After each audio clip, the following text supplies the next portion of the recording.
क्या आपने कभी सोचा है कि कुछ लोग जब बोलते हैं तो पूरा कमरा उनकी बातों में खो जाता है। वे जो कहते हैं वह न केवल दिल को छूता है बल्कि लोगों को गहराई से प्रभावित भी करता है। क्या ऐसा जादू सिर्फ जन्मजात प्रतिभा है या इसे सीखा जा सकता है? अगर मैं आपसे कहूं कि प्रभावशाली बोलना भी एक कला है जिसे आप सीख सकते हैं, तो क्या आप इसे सीखना चाहेंगे? इस कहानी में हम एक ऐसे व्यक्ति की यात्रा को जानेंगे जिसने अपने बोलने के डर को आत्मविश्वास में बदला और अपनी आवाज से लाखों लोगों को प्रेरित किया। संजय एक छोटे शहर का लड़का था। पढ़ाई में अच्छा था, दिमाग तेज था, लेकिन जब भी उसे मंच पर बोलने का मौका मिलता उसके पैर कांपने लगते, आवाज लड़खड़ा जाती और शब्द जुबान पर आने से पहले ही गुम हो जाते।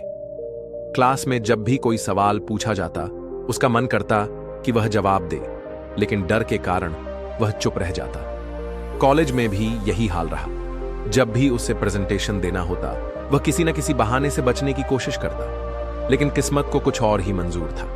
एक दिन कॉलेज के डिबेट कंपटीशन में उसके दोस्त ने बिना बताए उसका नाम लिखवा दिया। जब संजय को पता चला तो उसका दिल जोर जोर से धड़कने लगा। वह इस डर से कांप रहा था कि सबके सामने कैसे बोलेगा, लेकिन अब उसके पास कोई रास्ता नहीं था।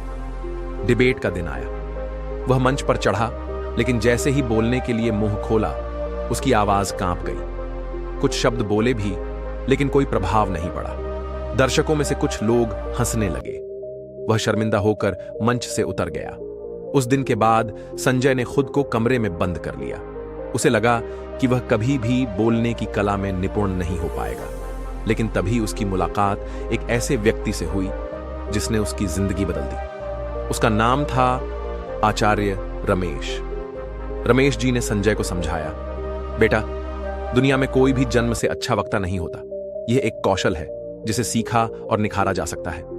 संजय ने हिम्मत जुटाई और पूछा, लेकिन गुरुजी, मैं कैसे सीख सकता हूं? गुरुजी मुस्कुराए और बोले, अगर तुम वाकई बोलने की कला में महारत हासिल करना चाहते हो तो पहले इन 5 चीजों को अपनाओ। पहला सबक, डर को अपनाओ, उससे भागो मत। रमेश जी ने समझाया, डर लगना स्वाभाविक है, लेकिन महान वक्ता वही बनता है जो डर को अपने पक्ष में इस्तेमाल करना सीख ले। हर बार जब तुम्हें बोलने में डर लगे उसे चुनौती समझो और बोलने की कोशिश करो। दूसरा सबक, खुद को सुनो और सुधारो। गुरुजी ने संजय को रोज अपने विचारों को जोर से बोलने और रिकॉर्ड करने को कहा। जब तुम अपनी ही आवाज को सुनोगे तब समझोगे कि कहां सुधार की जरूरत है, उन्होंने कहा।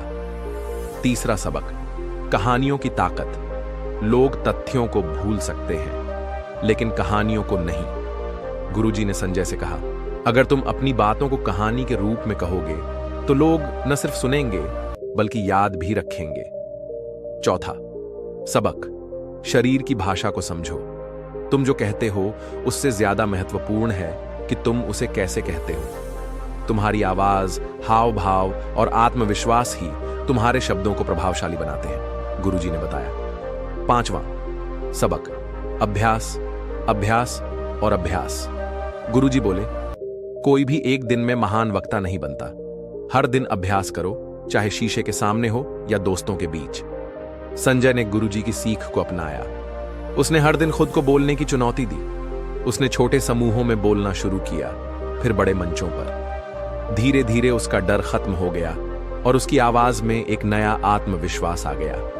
कुछ सालों बाद वही संजय जो मंच पर जाने से डरता था, एक सफल मोटिवेशनल स्पीकर बन चुका था। हजारों लोग उसकी बातों से प्रेरणा लेने लगे। तो दोस्तों, इस कहानी से हमें यह सीख मिलती है, बोलने की कला सीखी जा सकती है। डर को हराने का एक ही तरीका है, उसका सामना करना। कहानियां और आत्मविश्वास आपके शब्दों को यादगार बनाते हैं। निरंतर अभ्यास ही सफलता की कुंजी है। अगर संजय यह कर सकता है तो आप भी कर सकते हैं। अपने डर को हराइए, अपनी आवाज को पहचानिए और दुनिया को बताइए कि आपके पास कहने के लिए कुछ खास है। अगर आपको यह कहानी पसंद आई हो तो वी बी इंस्पायर्ड चैनल को सब्सक्राइब करें और अपने विचार हमें कमेंट में बताएं।